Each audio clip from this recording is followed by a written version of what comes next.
बता दिया था कि ब्रह्मा को कहो ये वेद पढ़े और मैं उसको अंदर से प्रेरणा कर करके कुछ अर्थ बताऊंगा।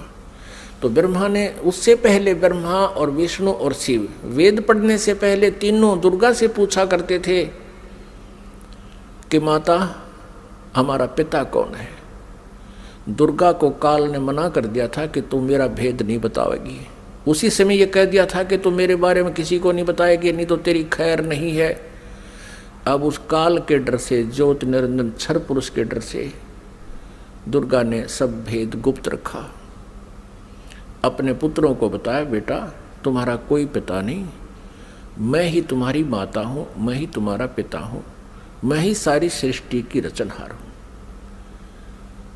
तो बच्चों ने मान लिया जैसे माँ बताती है।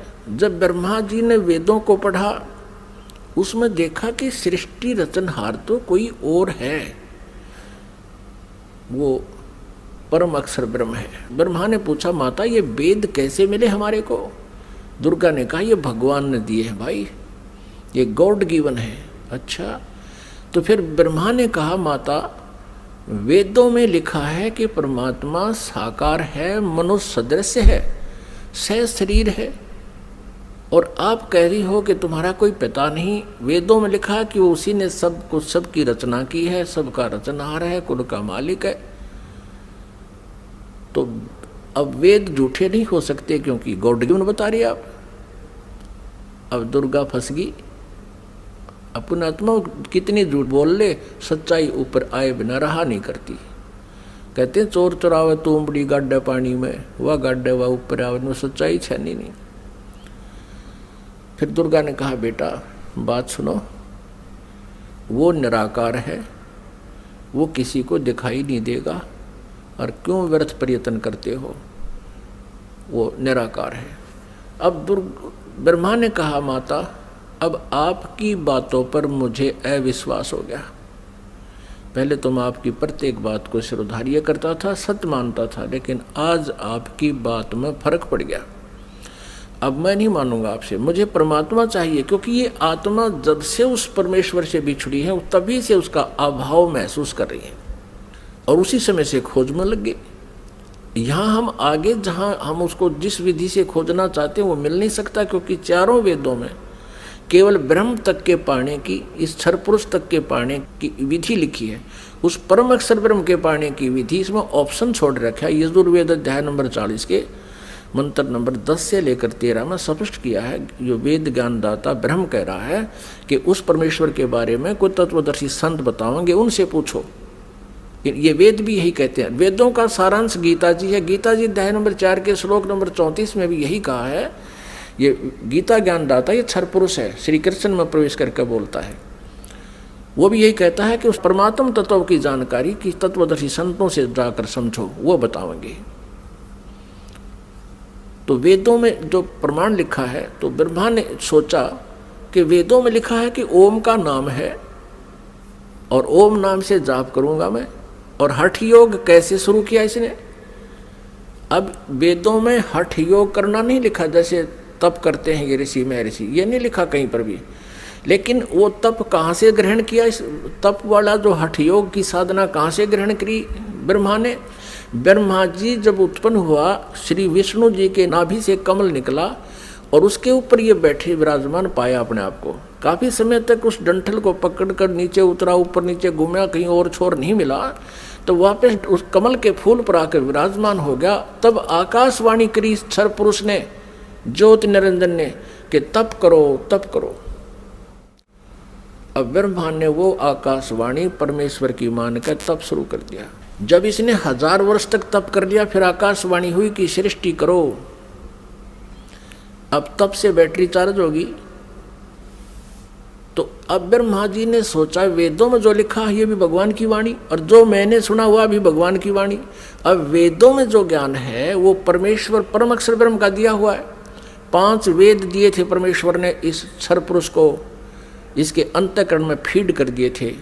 अब जैसे किसी अंतःकरण में फीड कर दिए तो समय रख दिया परमात्मा ने, उसके बाद वो अपने आप बाहर आने थे, वो बाहर 5 आगे। लेकिन इसने देखा पढ़ करके 5वें वेद में बहुत जानकारी थी परमपिता की, सत्य पुरुष की, परम अक्षर ब्रह्म की। इसने उसको नष्ट कर दिया और 4 वेद दे दिए। अब चारों वेदों को ब्रह्मा जी ने पढ़ा तो कहा माता इसमें ओम नाम लिखा है और मैं परमात्मा को पाऊंगा। दुर्गा ने कहा कि यदि तेरा पिता तुझे नहीं मिला, तू कहाँ जा रहा है, तो तू क्या करेगा भाई अगर तेरे को तेरा पिता नहीं मिला, क्योंकि उसने प्रतिज्ञा कर रखी है तुम्हें दर्शन नहीं देगा। तो ब्रह्मा ने कहा कि मैं तुझे अपनी शकल नहीं दिखाऊंगा यदि भगवान नहीं मिला, क्योंकि वेदों में लिखा ओम, यजुर्वेद अध्याय नंबर 40 के मंत्र नंबर 15 में स्पष्ट किया कि ओम कर्तु समर कल्वे समर कर्तुम समर। इसलिए ये ओम नाम है क्षर पुरुष का, ब्रह्म तक का, क्षर ब्रह्म का। और परम अक्षर ब्रह्म के बारे में वेदों में ज्ञान नहीं है साधना का, लेकिन उसकी महिमा बहुत लिखी है। 3 वेदों को पढ़ने वालों ने परमात्मा की महिमा तो पूर्ण परमात्मा वाली ग्रहण कर ली और साधना इस ब्रह्म वाली कर ली। जानकारी परम अक्षर ब्रह्म की अधिक है, जिसको परम अक्षर ब्रह्म कहते हैं, सत्पुरुष भी कहते हैं, लेकिन उसके पाने का मेथड नहीं है, वे ऑफ वर्शिप नहीं है। वे ऑफ वर्शिप यानी पूजा की विधि केवल ब्रह्म तक की है, वो ओम नाम है। गीता जी अध्याय नंबर 17 के श्लोक नंबर 23 में 3 मंत्र के जाप का प्रावधान है। ओम तत्सत इति निर्देश है ब्रह्मण त्रिविध समर्थ है।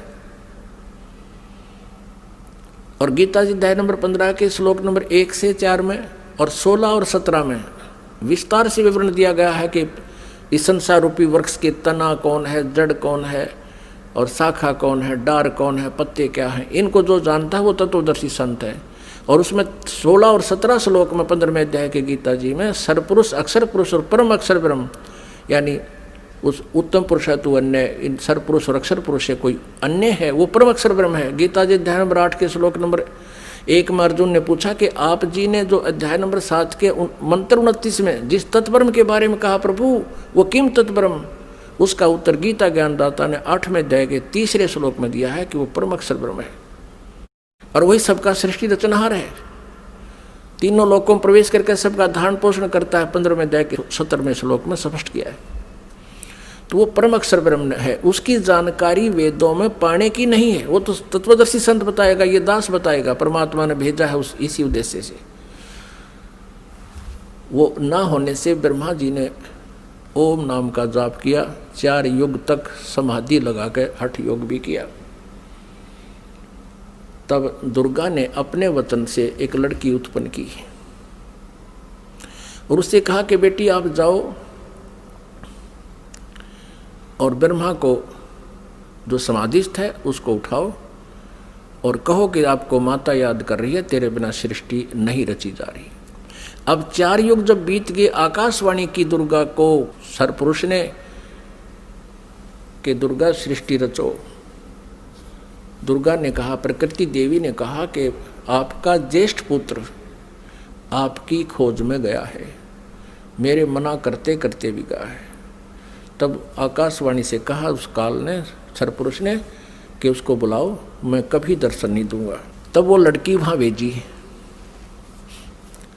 लड़की ने जाकर के देखा कि आवाज़ लगाई, ब्रह्मा उठा नहीं। तब दुर्गा से अपना आकाश यानी अंदर से अंतःकरण से फ़ोन किया, टेलीफोन किया कि माता ये उठ नहीं रहा, अब क्या करूं, बहुत आवाज़ लगा ली।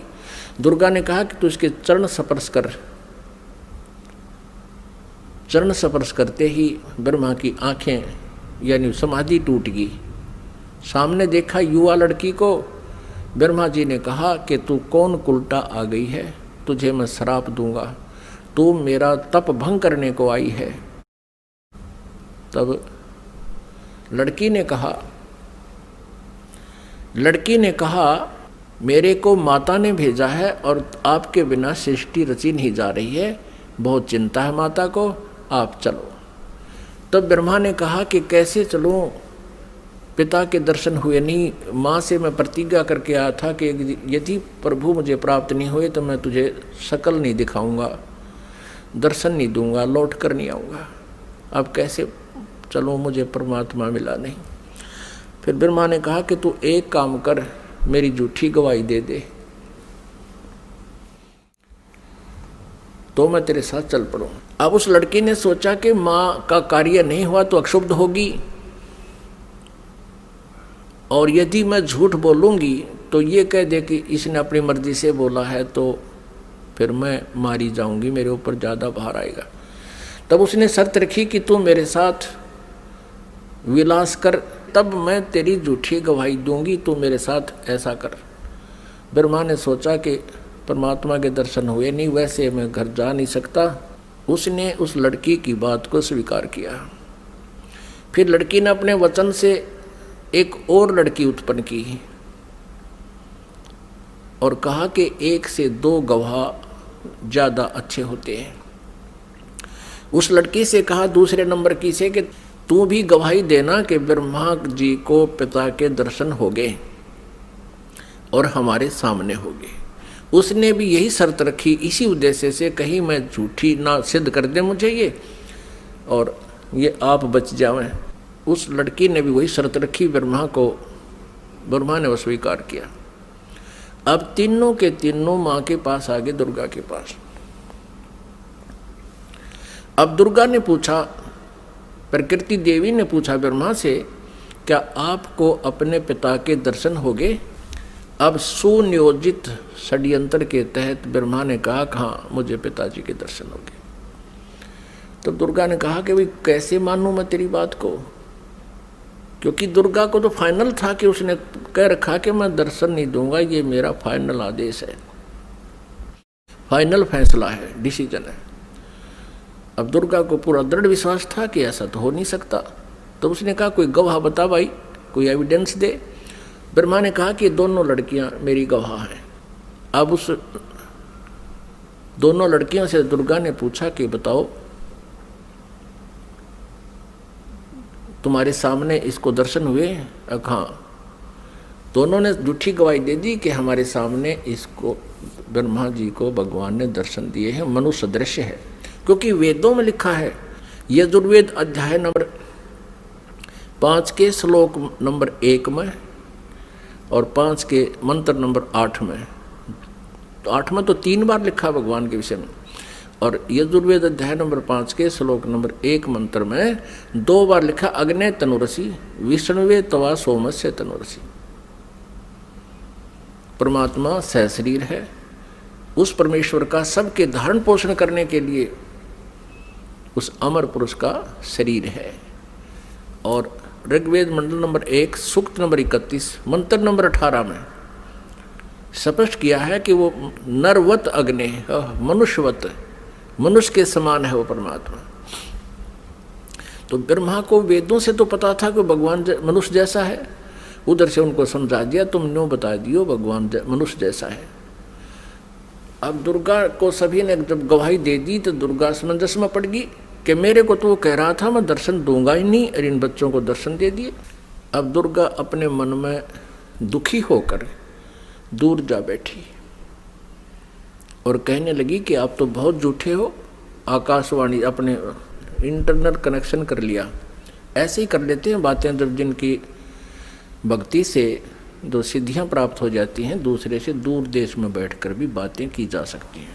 अब दुर्गा ने कहा कि आप झूठे हो, आप झूठ भी बोलते हो, संभालो अपने काम को, आप ही करो, मुझे कुछ कहते हो, बच्चों को कुछ कहा है। तब उस आकाशवाणी की उस काल ने, ब्रह्म ने, क्षरब्रह्म ने, कि तीनों झूठ बोल रहे हैं, मैंने कोई दर्शन नहीं दिए। तब वो आई करड़ी होकर दुर्गा, जैसे जांच अधिकारी को जो पता लग जाता है कि सच्चाई क्या है, पहले तो विनम्रता से पूछता है वो थानेदार, और फिर सोटा ठा के खड़ा हो जाता है, सच्ची बता दो, झूठ बोलते हो तुमने, उससे पता किया, मैंने उससे पता किया, वो ऐसे ऐसे कह रहा। तब वो कहने लगा कि मुझे आकाशवाणी हुई है परमात्मा की कि तुमने को कोई दर्शन नहीं हुए हैं। तब ब्रह्मा हंसने लग गया कि माता, मैं प्रतिज्ञा करके गया था कि पिताजी के दर्शन नहीं हुए तो मैं आपको दर्शन नहीं दूंगा। पिता के दर्शन हुए नहीं थे, हम तीनों ने मिलकर झूठ बोल दिया वापस आने के लिए। तब दुर्गा ने हम तीनों को श्राप दे दिया। ब्रह्मा को श्राप दिया कि तेरी जग में पूजा नहीं होगी और तेरे जितने भी अनुयायी वंशज होंगे, तेरे जैसे लपाड़ लफंडर झूठे होंगे, सच्चाई का पता नहीं होगा, पर विद्वान कब आएंगे। तो ब्रह्मा जी के अनुयायी कौन है?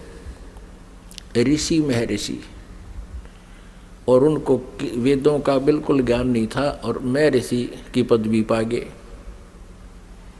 अभी दिखाएंगे, घबराना ना, कोई पहली बार सुन रहा हो, पूरी डिटेल दिखाएंगे कि सतयुग के ब्राह्मण और गुरु ऋषियों को वेदों का ज्ञान कैसा था। उनको वेदों का ज्ञान ही नहीं था। अब ब्रह्मा जी को बड़ी चिंता हुई कि मेरे को श्राप दे दिया, मेरी पूजा नहीं होगी। ब्रह्मा मूर्छित हो गया। इस आघात ऐसी लगी।